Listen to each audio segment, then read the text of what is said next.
فإنهم لا يكذبونك ولكن الظالمين بآيات الله يجحدون فإنهم لا يكذبونك اے میرے محبوب وہ تجھے نہیں جھٹلاتے، وہ تجھے جھوٹا نہیں کہتے۔ فإنهم لا يكذبونك ولكن الظالمين بآيات الله يجحدون، بلکہ وہ ظالم اللہ کی آیتوں کا انکار کرتے ہیں۔ اس پہ یہ بات دلیل بھی ہے کہ سیدنا حضرت علی رضی اللہ تعالی عنہ نے ایک دفعہ ابو جہل سے پوچھا کہ تیرا کیا خیال ہے محمد رسول اللہ کے بارے میں؟ اس نے کہا میں آپ کو صادق و امین کہتا ہوں اور آپ سچے ہیں، اللہ کے نبی ہیں، لیکن یہ جو ان کے اوپر نازل ہوتا ہے اس کو میرا دل قبول نہیں کرتا، یہ جو قرآن ان پہ نازل ہوتا ہے اس کو میرا دل قبول نہیں کرتا۔ تو اللہ رب العزت نے بھی یہ کہا فَإِنَّهُمْ لَا يُكَذِّبُونَ وَلَكِنَّ الظَّالِمِينَ بِآيَاتِ اللَّهِ يَجْحَدُونَ، یہ ظالم اللہ کی آیتوں کا انکار کرتے ہیں۔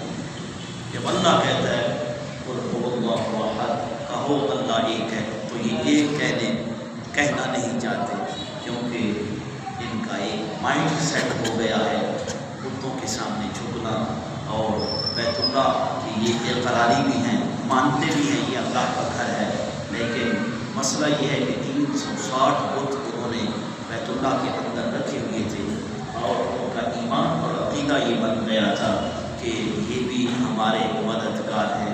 رسول اللہ کی ذات سے کوئی انکاری نہیں۔ ہاں یہ علیحدہ بات ہے کہ حضور سرور کائنات صلی اللہ علیہ وآلہ وسلم کے مقام اور منصب کو پہچاننا یہ انسانی بس کی بات نہیں ہے، خاص کر کے آپ کے روحانی پہلو کو تو کوئی پہچان نہیں سکتا۔ ہاں انسانی پہلو جو ہے وہ انسان کی عقل میں آ سکتا ہے، لیکن آپ کا مقام و مرتبہ جو ہے وہ ہر خاص و عام کی بات نہیں۔ آپ میری اس سوال پہ حیران بھی ہوتے ہوں گے، میں اس کا جواب یہ دیتا ہوں کہ ایک ماہر معالج جو ہوتا ہے، ڈاکٹر جو ہوتا ہے، اس ڈاکٹر کی علمی حیثیت کو ماہر طب ہونے کی حیثیت سے کوئی نہیں جان سکتا، وہی جان سکتا ہے جو ڈاکٹر ہوگا، اور ڈاکٹر بھی وہی پہچانے گا جو اس سے اوپر والے درجے کا ہوگا۔ میری بات آپ سمجھ رہے ہوں گے، وہ پہچانے گا جو اس سے اوپر والے درجے کا ہوگا۔ ایک انجینئر ہے، ایک انجینئر کے فن کو وہی پہچان سکتا ہے جو انجینئرنگ کے فن کو جانتا ہے، اور کسی کو ججمنٹ کرنا یہ اتنا آسان نہیں ہے۔ ججمنٹ وہی کر سکتا ہے جو اس سے اوپر والا ہے، جس کی علمی پوزیشن اس فن کے اندر اس سے اوپر والی ہے، وہ اس کو جج کر سکتا ہے کہ یہ کتنے پانی کے اندر ہے۔ یہاں پہ تو بات ہی کچھ اور ہے، یہاں پہ تو معاملہ ہی کچھ اور قسم کا ہے۔ بھلا وہ کیسے؟ آپ سن کے حیران بھی ہوں گے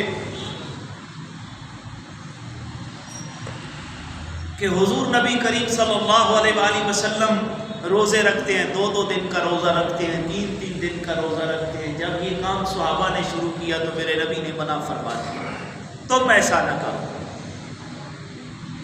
یا رسول اللہ آپ بھی تو رکھتے ہیں، آپ بھی روزے رکھتے ہیں۔ آپ نے ان کے سوال میں یہ جواب دیا ایکم مثلی، تم میں سے میری مثل کون ہو سکتا ہے؟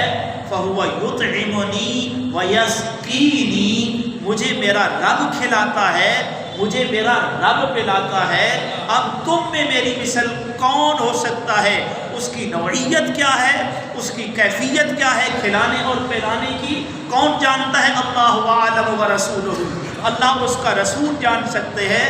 ہم نہیں اس نوعیت، اس کیفیت کو نہیں جان سکتے کہ رب کس طرح کھلاتا ہے، رب کس طرح پلاتا ہے، وہ خدا جانتا ہے یا مصطفیٰ جانتا ہے۔ لہٰذا میں نے عرض کیا نا، یہاں پہ تو معاملہ ہی کچھ اور ہے۔ ایک ڈاکٹر کو اس سے اوپر والا ڈاکٹر پہچان سکتا ہے، ایک انجینئر کو اس سے اوپر والا انجینئر پہچان سکتا ہے، ایک عالم کی علمی پوزیشن کو اس سے اوپر والا عالم پہچان سکتا ہے، نیچے والا نہیں جج کر سکتا۔ تو یہاں تو ایک جماعت ہے، 1,24,000 انبیاء کی جماعت ہے۔ اب نبی کے مقام کو نبی ہی پہچان سکتا ہے، نبی کے مقام کو غیر نبی نہیں پہچان سکتا، کیونکہ نبی کے اوپر تو وحی آتی ہے، نبی کے اوپر وحی آتی ہے، اور وحی اس کی طرف سے آتی ہے جس کو نہ بندے نے دیکھا ہے، نہ اس کو اس کے کلام کو سنا ہے، نہ اس کے جسامت کو دیکھا ہے، پہچانا ہے، تعلق ہی نہیں ہے، تو وہ کس طرح جان سکے گا؟ پھر یہاں معاملہ پھر اور آگے جا کے گھمبیر ہو جاتا ہے کہ یہ تو انبیاء کی جماعت ہے، اور انبیاء کی جماعت نے بھی کلام سنا ہے، انبیاء کی جماعت میں رسول اللہ کے درجے کے برابر کا کوئی نبی نہیں، اگر کوئی برابر کا ہوتا تو وہ پہچان سکتا۔ یہاں پہ تو اصحاب کی جماعت بھی ہے، تو آپ فرماتے ہیں لم یعرفنی حقیقتاً غیر ربی یا ابا بکر، اے ابو بکر میری حقیقت کو میرا رب ہی جانتا ہے۔ سبحان اللہ، سبحان اللہ، میری حقیقت کو میرا رب ہی جانتا ہے۔ اس لیے آپ کے مقام و مرتبہ کا کوئی انکاری نہیں ہے، نہ کافر ہو سکتا ہے، نہ مسلمان ہو سکتا ہے، نہ کوئی اور ہو سکتا ہے، بلکہ عیسائی ہے، اس نے کتاب لکھی ہے، دور حاضر کی بات ہے، 100 بڑے آدمی کے اوپر اس نے کتاب لکھی ہے، حالانکہ وہ عیسائی ہے، وہ اللہ خدا مانتا ہے حضرت عیسیٰ کو، لیکن عیسیٰ علیہ السلام کو دیکھو نا، اس کی امانت دیکھو، امانت دیانت اس کی دیکھو کہ پہلے نمبر پر وہ جس ہستی کا نام لکھتا ہے وہ محمد رسول اللہ کی ذات ہے، جس نبی کا وہ قائل ہے، جس کو خدا مانتا ہے، اس کو تیسرے درجے پہ رکھتا ہے۔ تو اب میری بات یقینی بات ہے، آپ سمجھ چکے ہوں گے کہ آپ کے مقام اور منصب کو، خاص کر کے روحانی پہلو کو انسانیت کے دائرے میں ادراک کرنا یہ بڑا مشکل ہے۔ اس لیے اس پہ جب انسان گفتگو کرتا ہے تو اس گفتگو کو بھی سوچ سمجھ کر کرنی چاہیے، یہ بڑا خاص پہلو ہے۔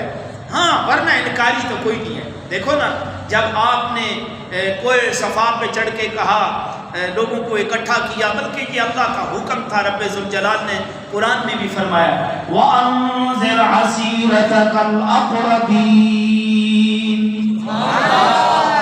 اے میرے محبوب اپنے قریبی رشتہ داروں کو اکٹھا کرو۔ آپ نے قریبی رشتہ داروں کو، مکہ کے سردار تھے، ان کو اکٹھا کیا اور کہا سنو میری بات، اگر میں کہوں اس پہاڑ کے پیچھے ایک لشکر جرار تمہارے اوپر حملہ کرنے والا ہے تو اب بتاؤ تمہارا کیا خیال ہے؟ تو پتہ ہے انہوں نے کیا جواب دیا؟ اگر آپ کہتے ہیں تو بات سچی ہے،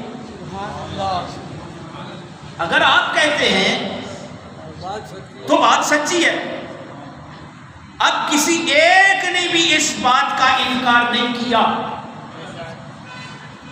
سب نے کہا جناب والا اگر آپ کہتے ہیں تو ہم اس کو مان لیتے ہیں۔ یہ تو رب نے کہا ہے نا،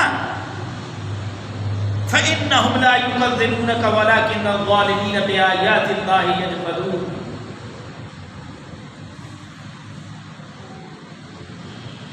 اے میرے محبوبہ تجھے نہیں جھٹلاتے، وہ میری آیتوں کو جھٹلاتے ہیں ظالم۔ آپ کو وہ نہیں جھٹلاتے۔ بھائی تمہارا کیا خیال ہے اس پہاڑ کے پیچھے ایک لشکر جرار تم پہ حملہ کرنے والا، تو بتاؤ تمہارا کیا خیال ہے، میری بات کے بارے میں تمہارا کیا خیال ہے؟ سب نے کہا آپ سچے ہیں، کیوں کہ 40 سال جو آپ نے ہمارے اندر گزارے ہیں، آپ کا یہ 40 سالہ دور اتنا شفاف ہے، اتنا شفاف ہے جس کی ضمانت غالباً میرے رب نے قرآن میں بھی دے دی ہے. فقد لبثت فیکم عمرا. 40 سال میں نے تمہارے درمیان گزارے. کتنا عرصہ؟ 40 سالہ دور میں مکہ والوں نے کبھی نبی کو جھوٹ بولتے نہیں دیکھا. 40 سالہ دور میں انہوں نے صادق و امین پایا ہے, ایک عظیم انسان پایا ہے. 40 سالہ زندگی کو دیکھ کے مکہ کے سارے امراء, سردار اور جتنی بھی آپ کی برادری تھی وہ ساری کے ساری کہتی ہے صادق و امین. آپ صادق و امین ہے. اگر آپ کہتے ہیں کہ اس پہاڑ کے پیچھے ایک لشکر ہمارے اوپر حملہ کرنے والا ہے تو یہ بات سچی ہے. یہ بات بولو, یہ بات سچی ہے. یہ بات سچی ہے. کون کہہ رہے ہیں؟ کون کہہ رہے ہیں؟ آپ کے رشتہ دار مکہ والے. آپ سچے ہیں. اللہ بھی تو یہی کہہ رہے ہیں فَإِنَّهُمْ لَا يُكَذِّبُونَكَ. وہ آپ کو نہیں جھٹلاتے. آپ کی شخصیت ہم نے بنائی اتنی عظیم ہے کہ اس شخصیت کو دیکھ کے کبھی کوئی عیب نہیں نکال سکتا. وَأَحْسَنُ مِنْكَ لَمْ تَرَ قَطُّ عَيْنٍ. اس کو جابر دیکھے اور یہ کہہ بیٹھے رضی اللہ تعالیٰ عنہ, اتنا حسین. وَأَجْمَلُ مِنْكَ لَمْ تَلِدِ النِّسَاءُ خُلِقْتَ مُبَرَّأً مِنْ كُلِّ عَيْبٍ كَأَنَّكَ قَدْ خُلِقْتَ كَمَا تَشَاءُ. پھر آپ نے کہا میری اس بات کو مانتے ہو؟ ہاں ہم مانتے ہیں, یقینی بات ہے. تو پھر آپ نے کہا اللہ ایک ہے. اللہ ایک ہے. اب انہوں نے کہا کہ بس یہ بات کہنے کے لیے, یہ بات کہنے کے لیے تم نے ہمیں اکٹھا کیا. آپ نے یہ کہا قولوا لا الہ الا اللہ. کہو لا الہ الا اللہ تفلحوا, تم فلاح پا جاؤ گے, کامیاب ہو جاؤ گے.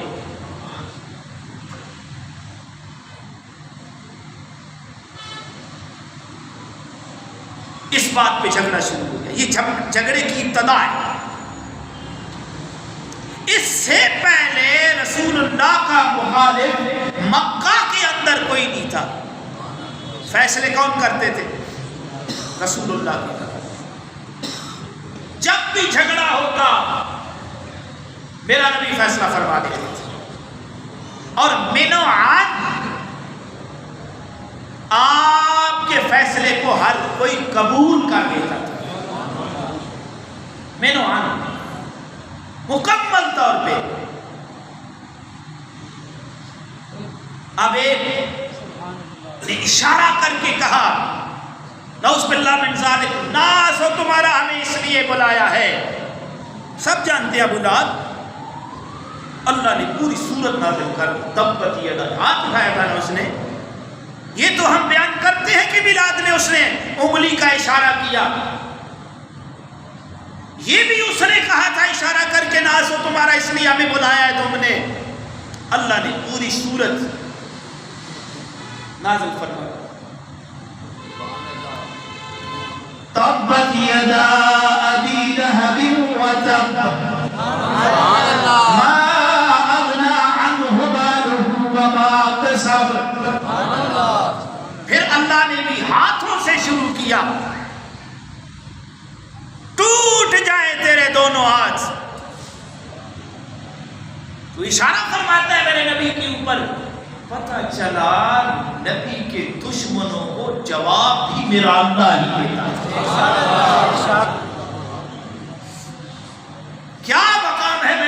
طریقہ.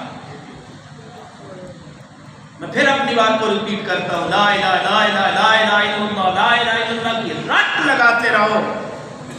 جب تک محمد رسول اللہ دل سے نہیں کہو گے رب بھی تمہیں قبول نہیں کرے گا. اللہ قبول ہی کرتا ہے نبی کے وسیلے سے. دیکھو نا، اور اللہ والے بھی یہی کرتے. یہ میری بات پلے باندھ لو. جو سبز باغ دکھائے نا، میں یہ کر دوں گا، میں یہ کر دوں گا، میں تمہاری قسمت کا فیصلہ کر دوں گا، اور نبی کی شریعت کا تارک ہے، مت ایسے پیر کے پاس جا. وہ پیر نہیں ہو سکتا، وہ دھوکے باز ہو سکتا ہے، وہ تجھے فائدہ نہیں دے سکتا. دوسری بات، جو پیر ختم نبوت کے مخالف کھڑا ہو وہ بھی پیر نہیں ہے، وہ بھی پیر نہیں ہے. ایسے کی بیعت کرتا ہے تو اپنے آپ کو گمراہی میں دیتا ہے. تیسری بات، جو مولوی رافضی ہے، تفضیلیہ ہے، چاہے کتنے بڑے منصب پہ ہو، چاہے کتنے بڑے ادارے کا سربراہ ہو، یا پیر کتنی بڑی گدی اور کتنے جمع غفیر اس کے سامنے اکٹھا ہونے والا ہے، وہ گمراہ ہے. سمجھ آ رہی ہے میری بات؟ امام حسن بصری نے سامنے کوئی پیش ہوا، سوال کیا، آپ نے اس کے سامنے حدیث پڑھی. جب آپ نے حدیث پڑھی تو اس نے سوال اٹھایا، مجھے جواب قرآن سے چاہیے. آپ نے حدیث پڑھ دی. امام حسن بصری رحمۃ اللہ علیہ فرماتے ہیں، سن اور ظالم. کیا کہا؟ او بولو، کیا کہا؟ اے ظالم سن. حدیث کو چھوڑ کے دین کیسے سمجھ آئے گا؟ نبی کی بات کو چھوڑ کے دین کیسے سمجھ آئے گا؟ بتا تو صحیح نا. امام حسن بصری کہتے ہیں، صبح کی 2 رکعتیں کس نے بتائی؟ زور کی 4 رکعتیں کس نے بتائیں؟ عصر کی 4 رکعتیں کس نے بتائیں؟ مغرب کی 3 کس نے بتائیں؟ عشاء کی 4 کس نے بتائیں؟ رکوع و سجود کا طریقہ کس نے بتایا؟ روزہ کس نے بتایا؟ مناسک حج کس نے سکھائے؟ تمہیں پتا ہے دین تو نبی نے بتایا ہے، بلکہ یہ کہا صلو کما رأیتمونی اصلی، نماز ایسے پڑھو جیسے میں پڑھتا ہوں، مجھے دیکھتے جاؤ، عمل کرتے جاؤ، خدا تمہیں قبول کرتا جائے.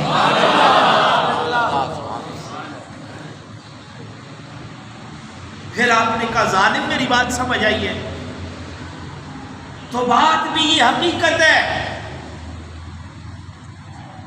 بات یہ حقیقت ہے کہ نبی کے بغیر خدا قبول نہیں کرتا. اللہ بھی اسی کو قبول کرتا ہے جو دل و جان سے مصطفیٰ کو قبول کرتا ہے. اور اللہ عمل بھی وہی پسند کرتا ہے جو نبی نے کیا ہوا ہے. محبت کی باتیں وہ ہماری سمجھ سے باہر ہے. جس طرح رسول اللہ کی زندگی کا روحانی پہلو ہماری سمجھ سے باہر ہے. انسانی پہلو کو تو انسان دیکھ سکتا ہے، لیکن یہ یاد رکھنا رسول اللہ کی ذات جیسی کوئی دوسری ذات نہیں. وہ کائنات میں ایک ہی ہے جسے رب اپنا محبوب کہتا ہے، اور وہ محمد رسول اللہ کی ذات ہے. ساری باتیں سمجھ میں نہیں آتی. اب نماز پڑھتے ہیں ہم، ہم نماز پڑھتے ہیں، آپ ادھر دیکھیں گے یا ادھر دیکھیں گے یا اپنی جگہ سے ایک لمحہ سائڈ پہ ہو کے دوبارہ کھڑے ہو جائیں گے، آپ کی نماز جاری رہے گی؟ بولیں، آپ کی نماز جاری رہے گی؟ بھائی آپ نماز پڑھ رہے ہیں،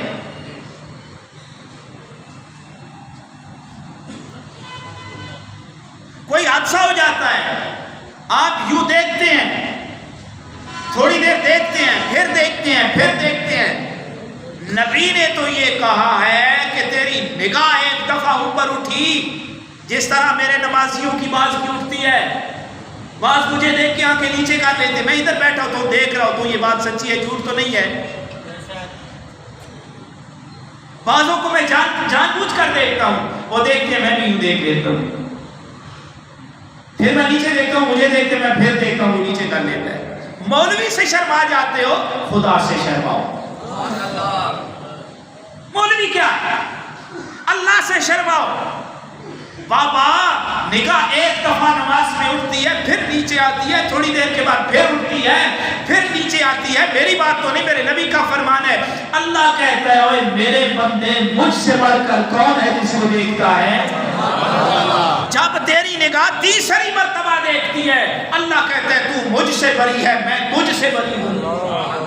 یہ تو صرف دیکھنے کا حکم ہے۔ اس حدیث سے پتہ چلا کہ نماز کی روحانیت ختم ہو جاتی ہے۔ اب اس نماز کے بارے میں آپ کیا کہو گے جو انہوں نے ایسے دیکھا؟ وہ آخری نماز جب ابو بکر صدیق رضی اللہ تعالیٰ عنہ پڑھا رہے تھے، آپ نماز پڑھا رہے تھے، نبی کریم صلی اللہ علیہ وآلہ وسلم نے اپنے حجرہ مبارکہ کا پردہ اٹھایا۔ جب پردہ اٹھا، نبی کریم نے ابو بکر صدیق کو نماز پڑھاتے دیکھ کے مسکرائے۔ ابو بکر کا نام سن کے بندہ مسکرا دے، یہ بھی نبی کی سنت ہے۔ اور مومن سن کے نام ابو بکر کا خوش ہوتا ہے، جو خوش ہوتا ہے وہ نبی والا ہے، اور جس کے پیٹ میں وٹ پڑتا ہے وہ والا نہیں۔ آپ خود اندازہ لگا، خود ہی فیصلہ کر لو اس کمینے کے بارے میں۔ نبی کریم مسکرائے، کسے دیکھ کے؟ ابو بکر کا نام مومن ایسے لیتا ہے جیسے تم لے رہے ہو۔ نام ابو بکر جس کو نبی نے حکم کر کے مصلی پہ کھڑا کیا ہے، تو سبحان اللہ تے بھی سبحان اللہ۔ کون؟ ابو بکر۔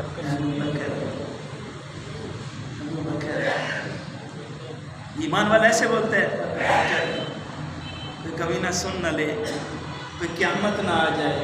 وہ ابو بکر کے نام پہ آسمانوں کے دروازے رحمت کے لیے کھل جاتے ہیں، اور ایمان والوں کے دل ابو بکر کا نام سن کے کھل جاتے ہیں۔ کون؟ نعرہ تکبیر، نعرہ تکبیر، گلی گلی نگر نگر، گلی گلی نگر نگر، نعرہ تکبیر۔ ایسا بولو، ابو بکر کے نام اونچا نہ بولو۔ میرے نبی مسکرائے۔ صحابہ کہتے ہیں جب ہم نے نبی کے چہرے کو مسکراتے دیکھا، ہم سمجھ گئے اللہ کا قرآن کھل گیا ہے۔ بعض کہتے ہیں نبی کے چہرے سے، مسکراہٹ سے، دندان مبارک سے اتنی روشنی نکلی۔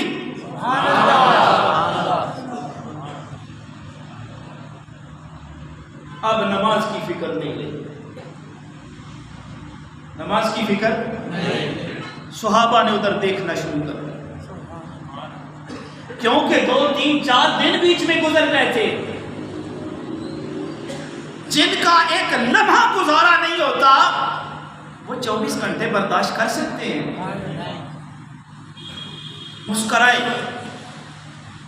ادھر بھی دیکھتے ہیں، مسکراتے بھی ہیں، خوش بھی ہوتے ہیں، نبی پاک آ رہے ہیں۔ ادب کے لیے، ادب کو ملحوظ خاطر رکھتے ہوئے ابو بکر صدیق نے مصلی چھوڑ دیا۔ سبحان اللہ۔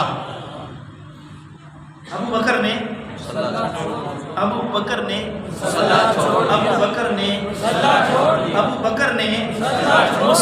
چھوڑ دیا۔ فرماتے ہیں فاشارت الینا، نبی نے ہمیں اشارہ فرمایا ہماری طرف، اور ابو بکر کو کہا نماز پوری کرو، یہ نہیں کہا کہ دوبارہ پڑھو، یہ کہا کہ نماز پوری پڑھو۔ ابو بکر دوبارہ مصلی پہ چڑھ گئے، نیت نہیں باندھی، اسی کو پورا کیا ہے۔ یہ جتنا عمل گزر رہا تھا یہ محبت رسول میں گزر رہا تھا۔ یہ جتنا پراسس بیچ میں گزرا ہے نا، یہ سارے کا سارا محبت رسول میں تھا۔ نبی نے یہ نہیں کہا نماز دوبارہ پڑھو، کہا پوری کرو۔ کیا کہا؟ پوری کرو۔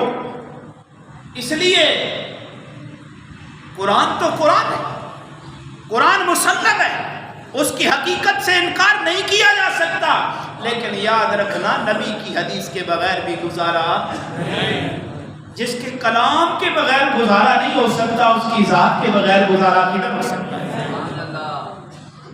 اس لیے اللہ نے قرآن میں کم و بیش 40 مرتبہ کا میرے نبی کی اطاعت کے بارے میں 40 آیتیں نازل کی، اور 40 میں سے 22 آیات ایسی ہیں جو اللہ اور اللہ کے رسول کی اطاعت کے بارے میں ہے۔